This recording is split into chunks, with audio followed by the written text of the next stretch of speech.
We don't really like the concept that a single-celled microscopic organism could possibly control our behavior, could possibly control our wants and our needs. And yet, throughout Gut Check, in fact, the first chapter is all about how a single cell protozoan toxoplasma can actually rewire our dopamine circuits in our brain so that we seek out excitement, we seek out danger. We live on the edge. We want our dopamine receptors to be stimulated. And it's all because of this single cell organism wants and does take control of our brain.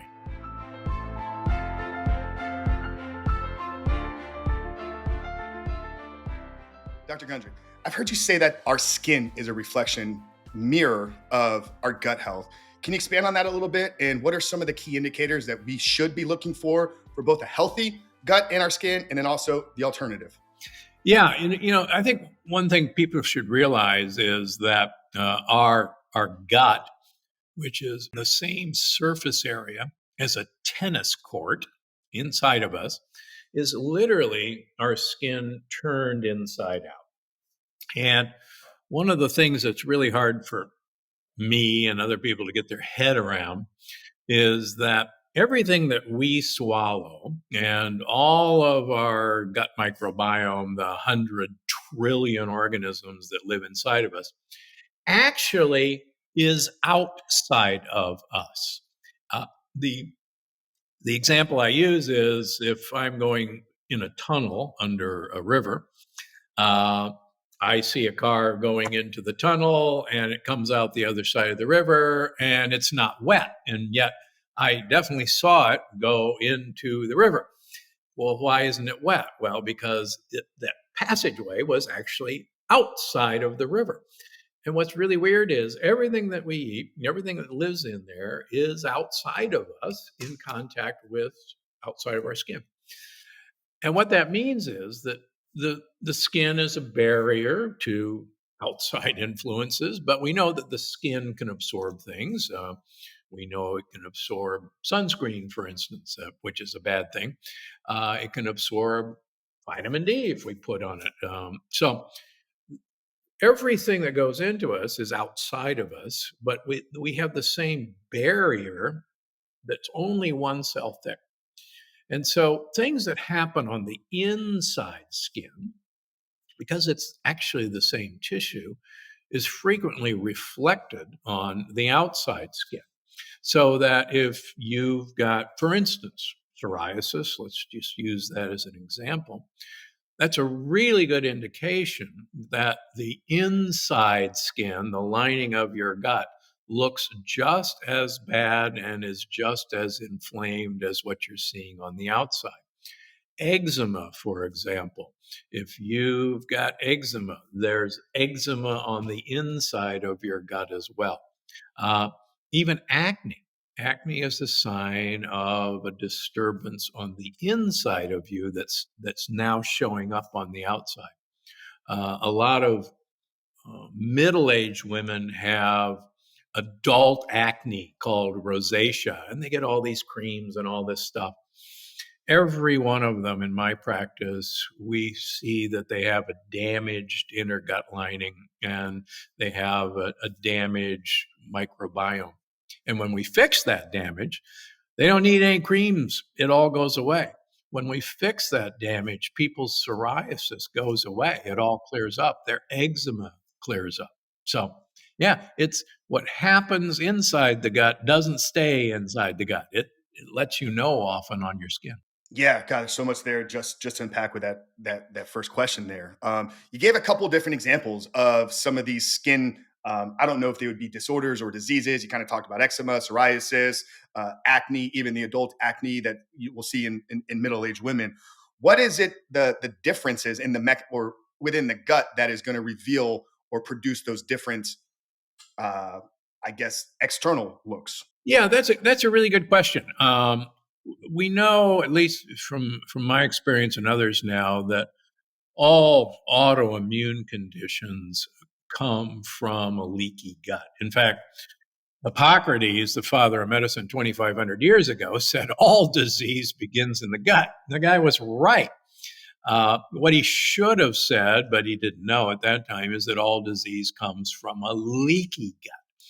And how that manifests, whether it's eczema, whether it's psoriasis, whether it's acne or rosacea, probably has more to do with actually the bacterial species in our gut. For instance, we know, and I talk about in Gut Check, that people with psoriasis have a distinct microbiome, a dysbiotic microbiome. In other words, there's certain bacterial species that are fairly unique to people with psoriasis that people like you or me who don't have psoriasis uh, don't have.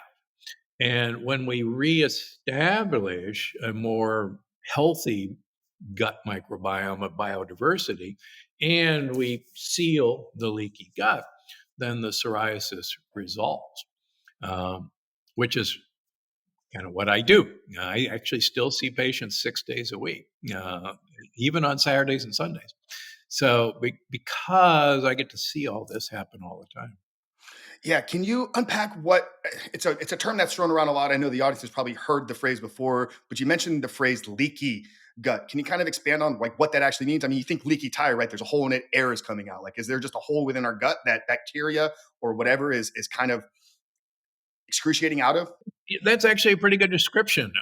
If you had asked me 20 years ago when I first started what I do now and asked me about leaky gut, I would tell you it's pseudoscience. And so people still think that, but it's not. Thanks to work by Alessio Fasano, who is a pediatric gastroenterologist at the University of Maryland, who's now at Harvard, he actually figured out and proved how, in one case, gluten, which happens to be a part of wheat, causes leaky gut, intestinal permeability. And simply put, so we got that tennis court lining our gut. And that tennis court is only one cell thick. So that everything that stands between everything you and I eat and all of our bacteria that live in us is only one cell. Now, those cells are held together with what are called tight junctions. And those of us who are old enough played a game called Red Rover, Red Rover, where two lines of kids cross arms and somebody comes running across and tries to break through. And believe it or not, the game exists in all cultures, has different names. Fun fact, it's not allowed to be played in schools anymore because it's too dangerous. Your listeners might get a chuckle out of that. All right. So we're all locked arms. And what happens is that these proteins called lectins actually flip some switches and they make gaps between these tight junctions. So they break the arm. So now there literally is a gap in the wall. On the other side of the wall, 80% of all of our white blood cells line the lining of our gut. 80% of them. Why? Because this is where mischief can come across. So, undigested food particles, these plant proteins called lectins, bacteria, pieces of bacteria called lipopolysaccharides, LPSs, they can go through these gaps. And our immune system goes, holy cow, we're being invaded. Our borders have been breached. The walls are down. They send troops to the wall of the gut to do battle. It actually ends up causing more problems like friendly fire. But we scramble our fighter jets because now we're at threat level 5, and we send out immune cells all over our body to look for, have these invaders gotten past the border? Are they on our skin? And what we think now is called molecular mimicry. These protein invaders are recognized by literally molecular barcodes, like a barcode. Do I have a barcode? Yeah, there's a barcode. And we have barcode scanners on all of our immune cells that literally read this barcode. And it says, oh, that's a good guy, or, ooh, that's who I'm looking for. That's a troublemaker. Now, the problem is that the barcodes, we'll use skin for example, in some of the proteins of our skin look very similar to the barcodes of some of these troublemakers. They're not quite the same, but we're now at war. And the fighter jet sees these barcodes on our skin and says, oh my gosh, this person has troublemakers in the skin. They don't look quite right, but we're at war and I better shoot first and ask questions later. So we start attacking these proteins in our skin and it gets all red and raw. And that's a sign that of this inner battle that's going on now manifested in our skin. And so it's the molecular theory, molecular mimicry theory of autoimmune diseases. And with each passing year, it becomes closer and closer to a proven hypothesis rather than just a theory. Yeah.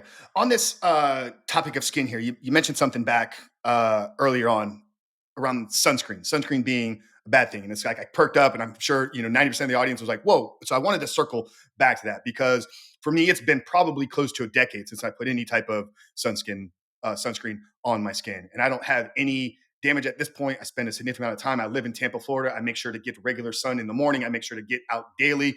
And every time I'm with people, they're like, you want this? You need to get protected. You need to protect yourself from cancer. Why is sunscreen a bad thing? And what should the audience know and understand about the dangers behind it? Two things. Number one, sunscreen, unfortunately, is loaded with what are called endocrine disruptors. Another word from them is xenoestrogens. They are hormone like substances that bind to hormone receptors, particularly estrogen and testosterone receptors. And unlike normal hormones, a normal hormone, let's use estrogen for an example. Believe it or not, guys need some estrogen. We don't want you in touch with your feminine side, but guys still need some estrogen. So normally estrogen or hormone attaches to a receptor on a cell. It gives its information, very much like people getting off the plane on a jetway. And then as soon as it gives the information, it leaves, it backs off, and it's done. What these fake hormones do, these pseudo hormones, they attach to that receptor, but they don't let go. So that they keep the receptor activated. So what happened years ago when the Environmental Protection Agency was looking at these compounds, and they're in plastics, they're in sunscreen, they're in scented candles. They said, oh, well, yeah, they are hormone-like substances, but they're in such tiny amounts that they'll never bother anybody. What no one anticipated was the fact, yeah, they're in tiny amounts, but because they never let go of the receptor, they have actually infinitesimally worse things than if you were actually taking the hormone itself. And just to use an example, which hopefully is obvious on the beach these days, there is a whole generation of guys walking around with man boobs. And, where the heck did that come from? Well, among other things, it's from our sunscreen. There's a lot more to it. You're right. I haven't used sunscreen in 20 years now. It's that dangerous. Now, there are a couple that are safe, primarily the zinc based or the titanium based, but all the rest, they're actively absorbed through the skin. Number two, and probably even more important, we were all supposed to be exposed to sunlight on a daily basis. Why? Because we have to have vitamin D, and we manufacture vitamin D from sunlight exposure. And vitamin D is not a vitamin, it's a hormone. And I spend a lot of time in the book pointing out how important vitamin D is actually for the health and wellness of the wall of our gut. It actually modulates how biodiverse our gut microbiome is, and it also mitigates against autoimmune diseases. Oh, and by the way, the higher your vitamin D level, the safer you are from melanoma. Everybody's worst nightmare, I guess. And so we, even in Southern California, in my patient population, 80% of the people I see who walk through the door are vitamin D deficient in Southern California. And you go, what? Wait a minute, you guys live in sunshine. Well, we don't. We're afraid of it. We put on sunscreen, to go pick up the mail. We wear hats, we wear, long clothing to protect ourselves. And we've done our entire body a huge disservice.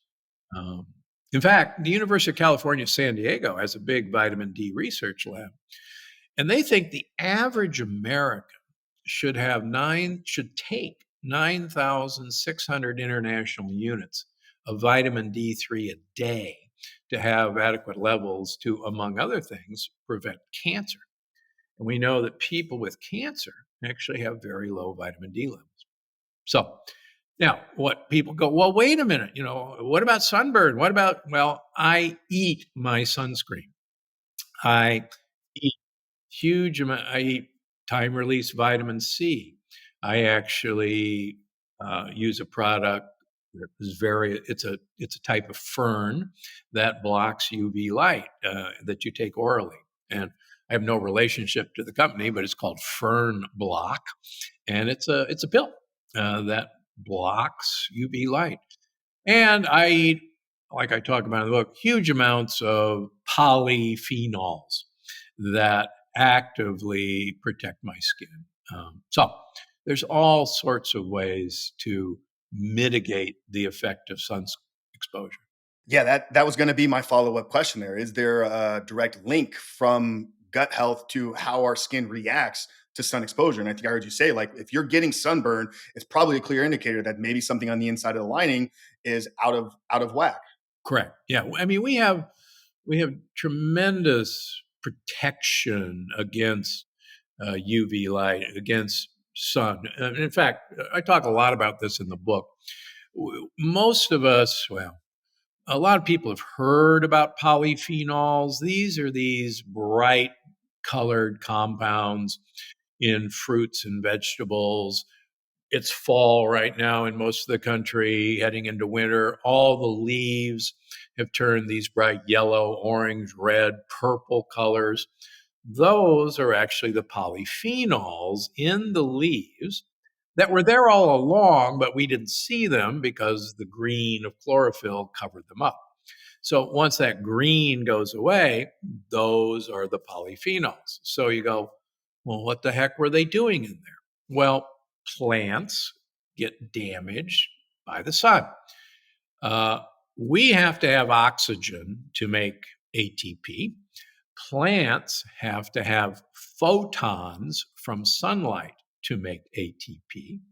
And just like oxygen, believe it or not, is damaging to us, can't live with it, can't live without it, sunlight is damaging to plants, even though they have to have it.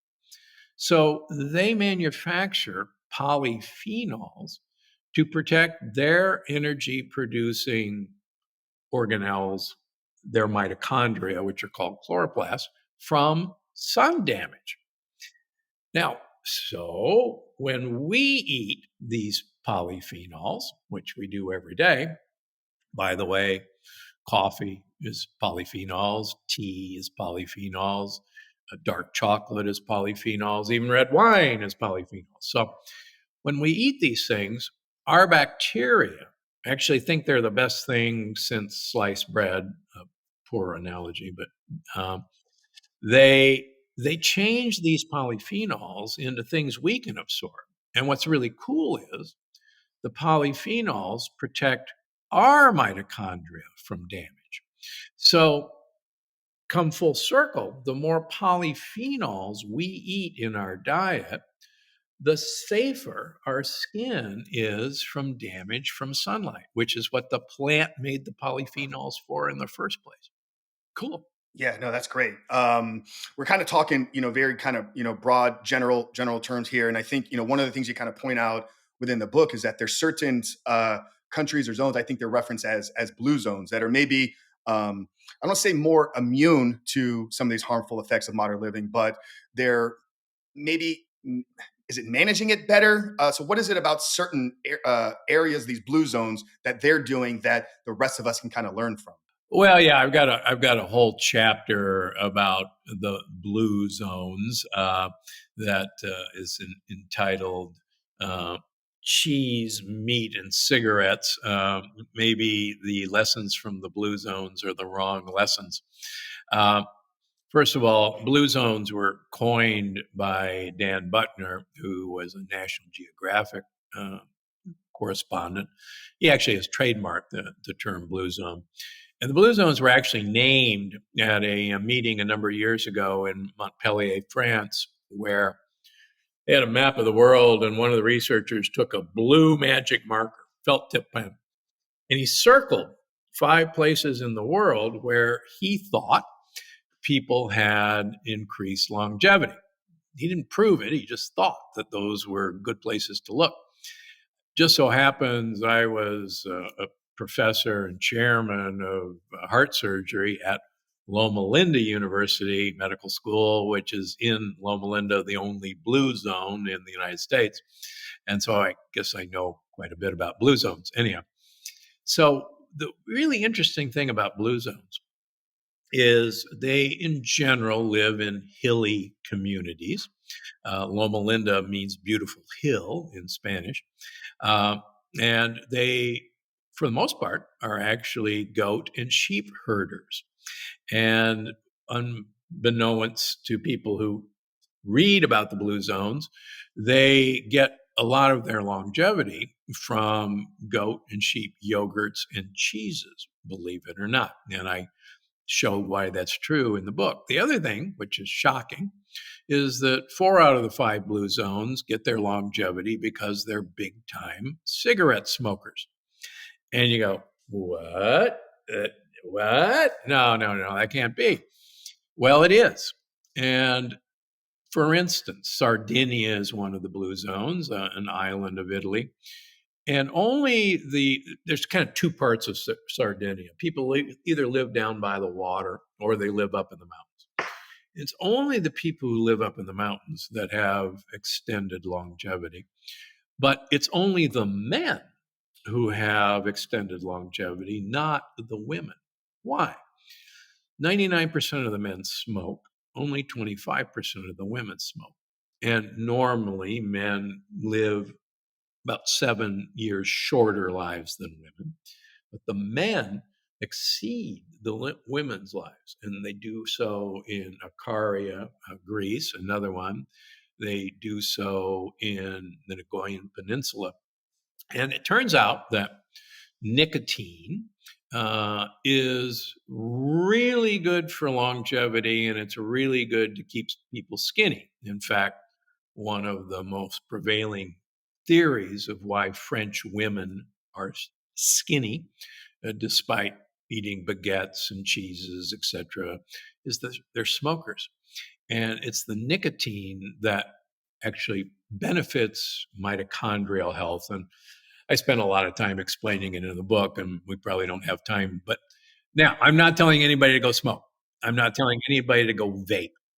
Uh, these guys get the benefit of nicotine because they're eating so many polyphenol rich foods. And smoking does bad things to us because of what's called oxidative stress, reactive oxygen species. And it damages just about everything you can think about. Uh, Smokers have more wrinkles because normally vitamin C repairs damage to collagen that sunlight does. But smokers use up their vitamin C in oxidative stress reduction. And so smokers don't have any repair system. And that's part of the reason smoking's so bad for you. But if you negate that by all the polyphenols and all the antioxidants and all the vitamin C containing foods that they eat, you can actually get a longevity benefit from smoking. I'll give you one more crazy statistic. There's a big survey of British doctors, 60,000 British doctors, and the doctors who smoke have a 30% reduction in Parkinson's disease than the doctors who don't smoke. And you go, what? And I talk in the book about why that happens. Now again, please don't go smoke. But we should understand that a lot of things that we thought were the reasons the blue zones were so long lived simply is not the case. Yeah, I know there's a lot of people in the biohacking space and in the entrepreneurship space. I think you see it kind of out west in the tech world that'll use nicotine gum, right, for focus. Kind of helps suppress appetite. Would that be a healthy alternative for somebody that's out there that's looking for some of these benefits, absent of the negative effects of smoking? Yeah, it's a slippery slope. And the reason it's a slippery slope, as any tobacco executive knows, is that nicotine is addictive. And once you get a taste from it, and I don't mean flavor, you want more of it. And if you withdraw from it, you suffer. Uh, my I take care of a lot of addicts, and interestingly enough, alcoholics have a good chance of giving up alcohol. But you go to an AA meeting and everybody's outside smoking. And it's because it is just, it's really impossible. Now, my friend Dave Asprey says all the great thoughts in the world happen because of two drugs, caffeine and cigarettes. And I think, and a glass of wine. And he certainly has a point, and Dave does use nicotine drops. But there's far easier ways to get it. For instance, niacin vitamin B3 is nicotinic acid. Now, I'll tell you a really funny story. I don't give my patients anything that I don't try. And I use niacin on some patients who carry a gene that makes a really nasty particle of cholesterol that just so happens niacin will bring down. Niacin has a side effect in that when you first start taking it, it gives you hot flashes and your face turns beet red, and it's really, and you think you're having a stroke and a heart attack. You're not. But niacin is really good for this. So again, I don't give anybody I don't try. So I was taking niacin. I actually still take several niacin-like compounds. And I went for an insurance physical. And they wrote me back, said, sorry, we can't give you life insurance. You're a smoker. And I said, yeah, right. I'm a heart surgeon and nutritionist. I'm a smoker. And they said, oh, yeah, you got nicotinic acid in your urine. And I said, you morons, didn't you look on my list of supplements? I take niacin. I said, what do you mean? And I'm going, it's nicotinic acid. And fun story. I got the insurance. Yeah, oh, that's hilarious. And you mentioned Dave, big fan of Dave here. We had him a few times on the show. I think he actually said something almost exactly like that around the nicotine and the wine and coffee. Obviously, Dave is the coffee guy. Yeah. You mentioned you worked with a lot of addicts. Curious what an addict is coming to a heart surgeon turned nutritionist, longevity, gut health expert. Like what's the link there? Why are they coming to see you? So one of the things that I've done in Gut Check is to try and give people maybe a better understanding that much of what is going on in their head, including addiction, including depression, including anxiety, is actually coming from the bacteria in their gut. And as most of us really do not want to believe that we are the highest advanced creature of all time, that, my gosh, we are pretty special. And we don't really like the concept that a single cell microscopic organism could possibly control our behavior, could possibly control our wants and our needs. And yet, throughout Gut Check, in fact, the first chapter is all about how a single cell protozoan toxoplasma can actually rewire our dopamine circuits in our brain so that we seek out excitement, we seek out danger, we we live on the edge, we want our dopamine receptors to be stimulated, and it's all because of this single cell organism wants and does take control of our brain. And the exciting thing is, and the reason I see a number of addicts is that um, when we change their gut makeup, when we give them foods that their good guys in their gut like, these guys literally make compounds. They make GABA, for instance, that calms down dopamine receptors. It even manipulates dopamine. And the exciting thing is, there is hope that we've gotten our gut bugs so screwed up through the things I write about in all my books that, in a way, it's no wonder that our world is just filled with addictive behavior. You name it, it really kind of comes from the same source. Uh, you know, whether it's bulimia, whether it's cutting, whether it's pornography, whether it's gambling, we're after that dopamine hit in one way or another. And now we know that this is being controlled, or lack thereof, by the mix-up of the gut bacteria. Yeah, obviously I want to drive everybody to get the book. I know it's coming out. The latest book is coming out in January, but I'd love if we could maybe stay here for just a short minute and maybe get somewhat tactical, right? Mentioned before we hit record the work that we're doing with Rebuilt Recovery, working specifically with men all across the world that are struggling with pornography addiction. We have an approach that we take centered around an elimination-based diet, a carnivorous type of approach.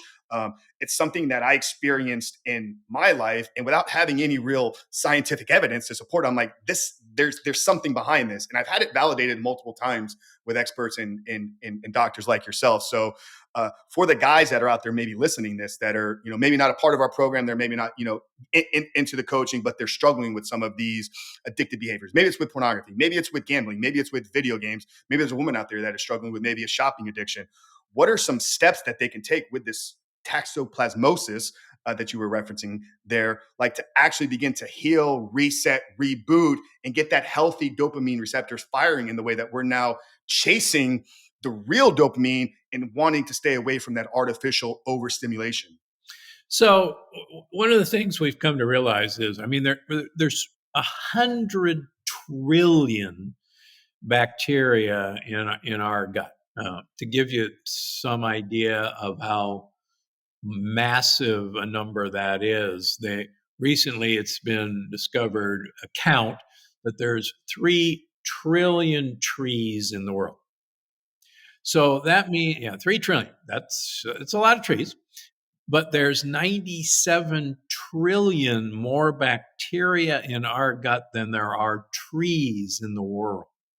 So, and believe it or not, these bacteria act as a tropical rainforest. They are the most, complex ecosystem that you could imagine. And like any tropical rainforest or ecosystem, there are all sorts of species that occupy niches, that fight for resources, that share resources. One bug does something, and what we're finding out is that most of us, uh, through no real fault of our own, have killed off this tropical rainforest. That literally napalmed it, burned it to the ground.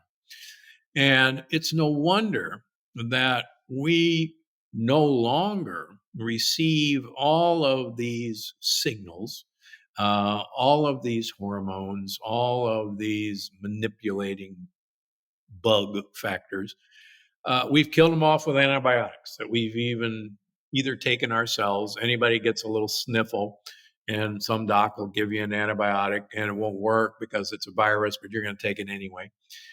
We feed our animals antibiotics. 70% of all the antibiotics in the United States are fed to animals. Just 2 weeks ago, looking at fast food meals, every fast food meal had veterinary antibiotics in that fast food meal. Whether it was chicken, a burger, you name it, they were in there. So what? Well, those antibiotics kill off our microbiome. So every time, we go to the drive-through because we're in a hurry or, fast food, we're eating broad spectrum antibiotics that, I mean, it's like napalming or carpet bombing every day our gut microbiome. The other thing that is really important, we now spray Roundup on everything. Roundup is sprayed on all conventional crops, not just GMO crops. And Roundup, people don't realize the active ingredient glyphosate was patented by Monsanto as an antibiotic. It wasn't patented as a weed killer. And you go, wait a minute. They're not washing this glyphosate off of our foods that we're eating, that are fed to our animals. And glyphosate, every time we eat it, it actually kills off specifically the bacteria that make all the feel good hormones, for instance, like serotonin.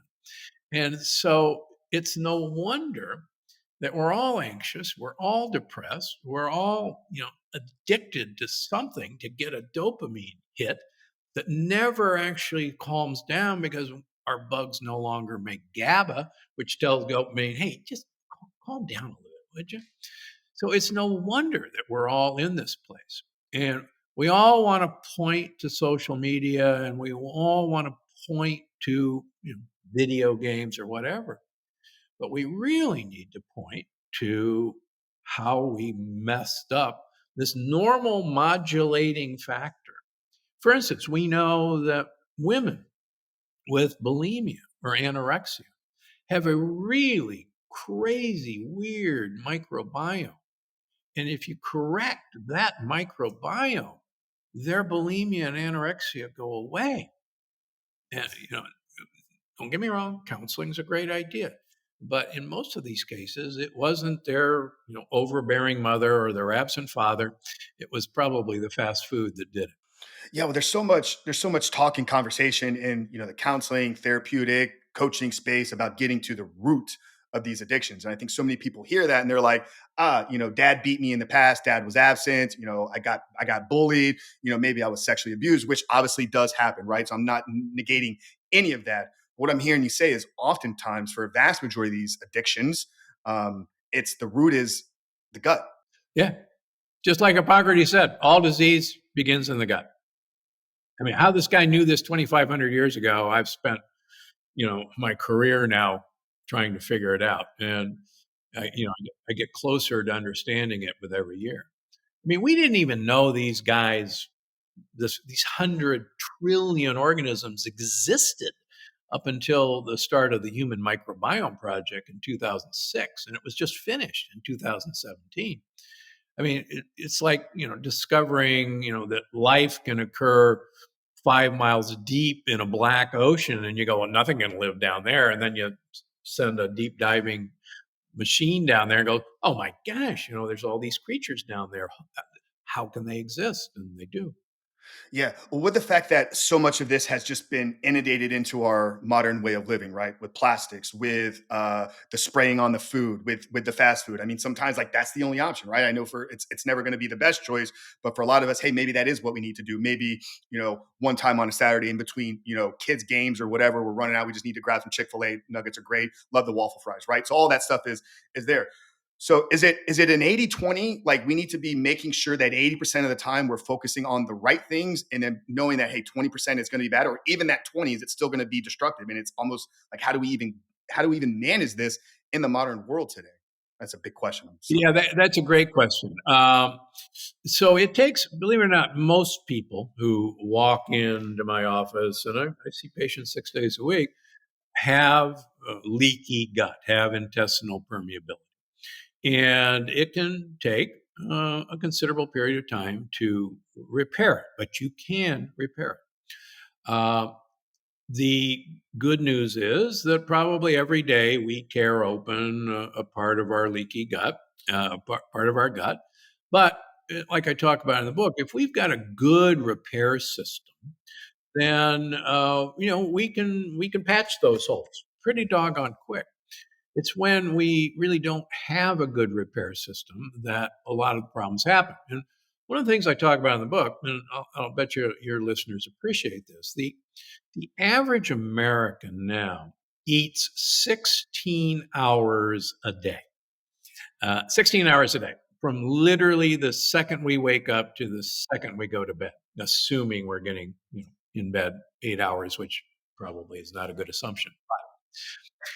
And so digestion is actually really hard work. And we actually need time for the gut to rest, to have downtime, to repair, to clean up the mess. And again, I use examples in the book about this. But if you're constantly bombarding this wall of your gut with troublemakers, with things that'll crack the holes, you don't have any time to repair it. So one of the things that as I've found very useful, as far as I know, I was the first to write about intermittent fasting back in 2005, almost 20 years ago now. And the more downtime that we can give our gut in a 24-hour period, the better it has to change, to heal itself. So, you know, if you're going to go have a great time, that's okay. But, take some time the next few days. Try to limit your eating window to 6 to 8 hours, which is probably the magic number, to allow oodles of time for repair work. We forget how much repair work should be done. And really, did our ancestors crawl out of the cave and say, "What's for breakfast?" Of course not. There wasn't any breakfast. There wasn't a cupboard, there wasn't a refrigerator. We had to find breakfast. Break fast means break fast. And, if you look at hunter gatherers, they don't break their fast till 10 or 11 o'clock in the morning because that's when they first find something to eat. yeah, so the stronger your gut, the more that you can manage some of these dangerous Exactly. things, and the more These that you insults. can, yeah, incredible. So if you're struggling with these things, it's the short intent, like it's taking a period of time where this is my focus. Like I need to lose weight. Focus hard for a short window of time. Need to grow in a business. Focus hard for a short window of time, and then you can kind of open up and get more of a balanced lifestyle. Would that be accurate? Yeah, exactly right. Is there role genetics play in any of this? That's a great question. We know that genetics, there is a genetic association, for instance, with autoimmune disease. There's certainly a genetic association with whether or not you carry one or two mutations of the MTHFR genes, which I like to call the mother effer genes, because if you say MTHFR out loud, you'll be bleeped from network television. And a lot of people want to blame uh, most of their problems on these mutations, but 50% of us carry these mutations, and they're actually easy to fix. Uh, I talk about in the book something that actually surprised me. Um, Genes have about an 8% influence over what's going to happen to us. About 92% of the influence of what's going to happen to us is environmental and the food we eat. I mean, it's that powerful. Uh, what is interesting is there's about 30% of people carry a mutation of what's called the ApoE gene, capital E. And they have a mutation that's called the ApoE4 mutation. And it's unfortunately known as the Alzheimer's gene. And about 30% of people carry it. The Alzheimer's gene definitely increases your risk of Alzheimer's. And I've spent my career, Dale Bredesen has spent his career, David Perlmutter has spent his career looking at why this gene is so mischievous. And recently, in fact, I sent out an alert as I was writing the book to both of them saying, son of a gun. It turns out that people with the ApoE4 mutation don't allow several species of bacteria to thrive in their gut that makes this holy grail of wonderful things called butyrate, a short chain fatty acid. And butyrate's responsible for everything good that'll ever happen to us.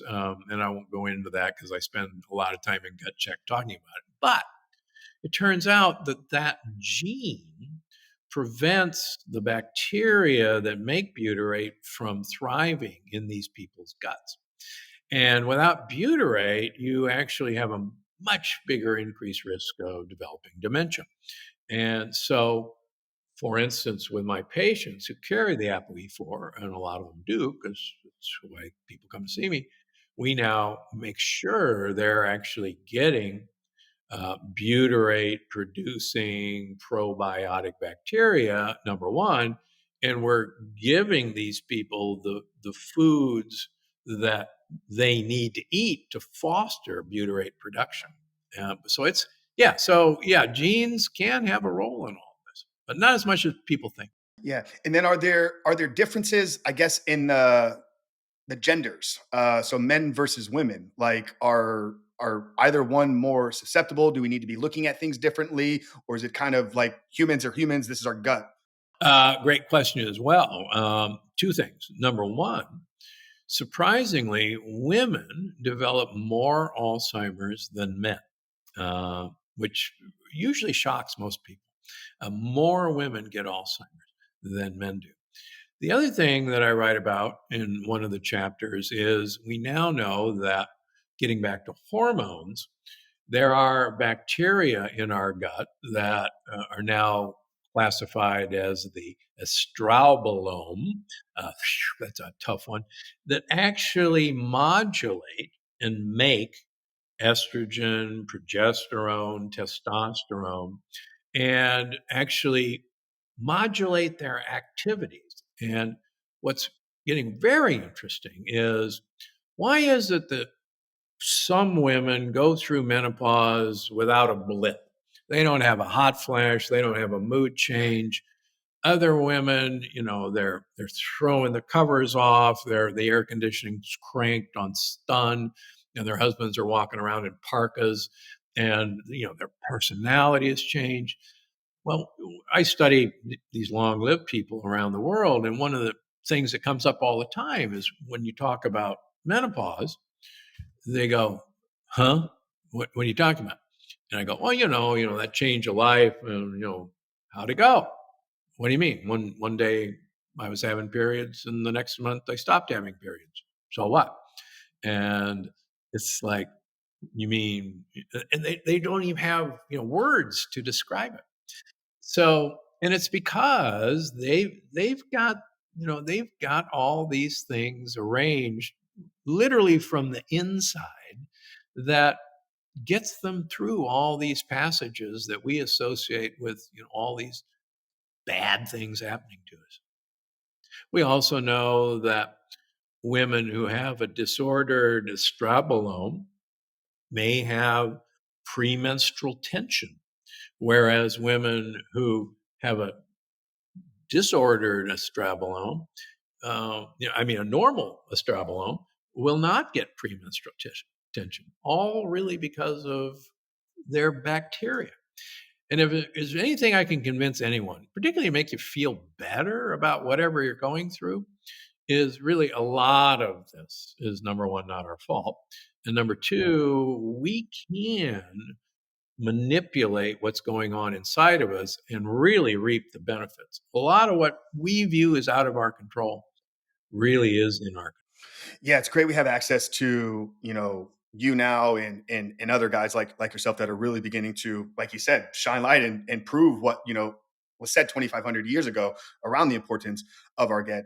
Knowing these things now, maybe speaking to the parents out there, like what can they be doing for the little ones? What is the early age development here? How important is it to have some of these things, and what should you be focusing on with little ones, children, from infants all the way through maybe teenage years, to make sure that we're setting them up for success later on in life in a healthy gut? Yeah, I see a lot of kids and teenagers with autoimmune diseases, with autism spectrum, ASD, and with addictions. And one of the things that a lot of them share in common is a lot of these kids got a lot of antibiotics as an early kid. Um, they every runny nose, every sore throat, they were given doses of antibiotics. A lot of them had their tonsils and adenoids out. A lot of them, their mothers took antibiotics during the pregnancy. And we gotta, don't get me wrong, antibiotics can be life saving, but we just overuse them for every little sniffle. And if I tell coach parents, I say, look, first of all, just be wary. Just fevers are normal. They're not going to kill your kid for the most part. Um, we used to joke that I was a pediatric heart surgeon as well, and we used to joke in pediatric circles that you give the mother something to do, and the kid will take care of itself. You really don't need to intervene. And I talk about the kid's microbiome.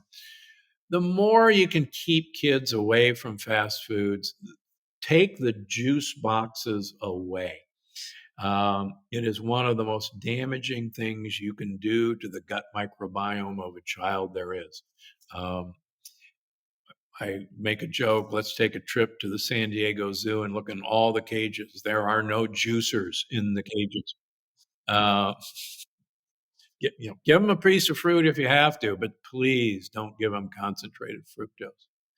And the other thing, we know that these fast foods have antibiotics, have glyphosate, have other endocrine disruptors in them. And yeah, I know, just make it a treat rather than a habit. Yeah, that's fantastic. Last couple questions here, Dr. Gundry. I want to ask you a personal question, if you don't mind. You mentioned at this point you're still seeing, patients 6 days a week. You're out here writing, best-selling books. You're doing your podcast. You have, a massive social media presence. You're coming on other shows like this. I doubt that this is anything you need to be doing. I mean, you mentioned you had this world-renowned surgical career. I don't want to just assume this, but I doubt you're doing this for the dollar bills that it's producing. What is it that's driving you at this point to still do this today? Number one, I'm very inquisitive, and I head down rabbit holes and can't dig my way out of these rabbit holes. But really, the reason I show up every day, particularly to see patients, is that I'm still a kid in a candy store. And I mean, every day, literally every day, I get to see someone um, take control of their life, turn their life around, whether it's a disease, whether it's a mental processing issue, and just watching the power of what's inside of us. I use the hokey thing that I talk about in the book. Hippocrates believed that all of us had a green life force energy. And I know it sounds very California speak, that wanted us to thrive, and that there were external factors that were causing the suppression of this green life force energy. And Hippocrates believed that a physician's job was to be a detective and find those external factors, teach the patient to remove those factors, and then the patient would cure himself. The green life force energy would do it. And the guy was right. So all I do is I'm just Sherlock Holmes. Okay, let's find out, what are these factors. You get to choose. Do you want to? Are you that miserable that you want to remove these factors and watch what happens? And like I finished the book is, and if you don't want to do that, do you feel lucky? Well, do you, punk? Yeah, so it's in control, and that's I just show up to see this happen. I mean, it's still very exciting. I love that. I love that, Dr. Gundry. And I think you're a true gift and blessing to the world, and a light to us all. Tell the men out there, tell the audience. We've obviously referenced the new book. I know it releases in January. Is it available for pre-order now? Can they find it on Amazon? And you want to point them to your direct website, Gut Check, right there for those of you guys are watching on YouTube, Dr. Stephen Gundry. Yeah, Amazon, Barnes and Noble, Target. Please, please, please go to your local bookseller. They were decimated, as everyone knows, during COVID, and they are useful, wonderful people, and they'll have the book on order because I've had multiple bestsellers, so I guess it's a good idea to order my books. Yeah, incredible. And But then I on need the another one, and a lot of the reviewers say this is my best yet, so that's exciting. So. well, shows, I mean, you're just getting better, based upon, your curiosity and just learning and learning. So social side, Instagram, YouTube, podcast, we'll make sure to get all that link down there in the show notes for you guys. He's all over the place producing life transforming content, just like we shared here with you today. So last and final question, Dr. Stephen Gundry. We do end the show here with every single episode with the same question. The title of our podcast is called The Superhuman Life. And this has been a journey that I've been on for 4+ years now at this point, rooted in kind of a transformation by overcoming a pornography addiction myself, and then obviously the work that we're doing with men all across the world. But when I talk about living a superhuman life, for me, it's a belief system. This kind of ties into the last question that I asked you here as well. I believe that we all here are for a purpose, right? There's something that we should be doing. There's a calling on each and every single one of our lives, but we can't just stop there by knowing that. We have to be very intentional about our growth, about our development, and then how we bring that purpose into service for others across the world. So as we in today's episode, Dr. Stephen Gundry, how would you define living a superhuman life? Give back to folks everything I've learned, and make sure I learn something today that I didn't know, so that I can give that back tomorrow. Incredible. Guys, get out there, pick up Gut Check, pick up all of his other books. We'll have the links for all of that down there in the show notes. Subscribe to his YouTube, follow him on social media. But for Stephen Gundry, your host, Coach Frank Rich here, we love you guys. We'll see you next week.